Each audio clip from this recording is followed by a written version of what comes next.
ಇದು MGK biochar. ಇದು ಯಾವ ರೀತಿ ವರ್ಕ್ ಆಗ್ತದೆ ಅಂತ ನೋಡೋಣ. ನೋಡಿ, ನಾವು ಮನೆ ಮೇಲೆ ಒಂದು ಟ್ಯಾಂಕ್ ಇಟ್ಕೊಂಡಿರ್ತೀವಿ. ನಮಗೆ ನೀರು ಬೇಕಾದಾಗ ನಲ್ಲಿಯಿಂದ ನೀರು ಬಿಟ್ಕೊಳ್ತೇವೆ. ಅದೇ ರೀತಿ ಇದು ಕೂಡ ಪ್ರತಿಯೊಂದು ಗಿಡಗಳಿಗೆ 30% ನೀರು ಹಿಡಿದುಕೊಂಡು ಗಿಡಗಳು ಬೇಕಾದಾಗ ಕೊಡ್ತದೆ. ನೀರು ಹಿಡಿದಿಟ್ಕೊಳ್ಳೋದು ಕೊಡೋದು ಮತ್ತೆ ಸೂಕ್ಷ್ಮಾಣು ಜೀವಿಗಳಿಗೆ ಮನೆ ಆಗ್ತದೆ. ನಾವು ಬದುಕಲಿಕ್ಕೆ ಒಂದು ಮನೆ ಕಟ್ಕೊಂಡಿರ್ತೇವೆ. ಅದರಲ್ಲಿ ಆಹಾರ ದಾಸ್ತಾನುಗಳನ್ನ ಇಟ್ಕೊಂಡಿರ್ತೇವೆ. ನಮಗೆ ಬೇಕಾದಾಗ ಊಟ ಮಾಡ್ತೇವೆ, ಬೇಕಾದಾಗ ನೀರು ಕುಡಿತೇವೆ.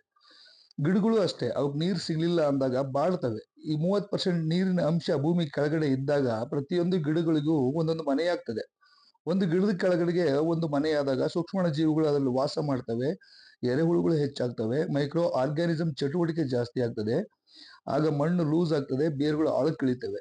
ಯಾವಾಗ ಬೇರುಗಳು ಆಳಕ್ಕೆ ಇಳಿತಲ್ಲ, ಆಗ ಭೂಮಿಯ ಒಳಗಿನ ಖನಿಜಾಂಶಗಳು, ಪೋಷಕಾಂಶಗಳು ಗಿಡಕ್ಕೆ ಸಿಗ್ತವೆ. ಅದು ಆಟೋಮೆಟಿಕ್ ಗಿಡ ಡೆವಲಪ್ ಆಗಿಬಿಡ್ತದೆ. ಇದು ಜಗತ್ತಿನಾದ್ಯಂತ ನಡೆದ ಸಂಶೋಧನೆಗಳ ಸಾರ ಇದು. ಇದನ್ನು ನೀವು ಅಂತರ್ಜಾಲದಲ್ಲಿಯೂ ಪರಿಶೀಲಿಸಬಹುದು. ಬಯೋಚಾರ್ ಜೊತೆಗೆ ಕೊಟ್ಟಿಗೆ ಗೊಬ್ಬರ, ಕುರಿ ಗೊಬ್ಬರ, ಯಾವುದೇ ಮೆನ್ಯೂರನ್ನ ಮಿಕ್ಸ್ ಮಾಡಿ ಕೊಡ್ಬೋದು. ಆಗ ಗಿಡಗಳು ಆರೋಗ್ಯವಾಗಿ ಬರ್ತವೆ. ತಮಗೆ ಬೇಕಾದಾಗ ನೀರು ಮತ್ತು ಆಹಾರವನ್ನು ಹೀರಿಕೊಂಡು ಚೆನ್ನಾಗಿ ಬದುಕ್ತವೆ. MGK solar trap, MGK slash mower, MGK tractor ಮಳ ಸ್ಲಾಶರ್, ಹಲವಾರು ಮಾದರಿ ಕಳೆ ಹೊಡೆಯುವ ಯಂತ್ರಗಳು ಹಾಗೂ ಜೈವಿಕ ಉತ್ಪನ್ನಗಳು ದೊರೆಯುತ್ತವೆ. ದಯವಿಟ್ಟು ಹೆಚ್ಚಿನ ಮಾಹಿತಿಗಾಗಿ ಸಂಪರ್ಕಿಸಿ, ಮಾಹಿತಿ ಪಡೆಯಿರಿ. ಧನ್ಯವಾದಗಳು.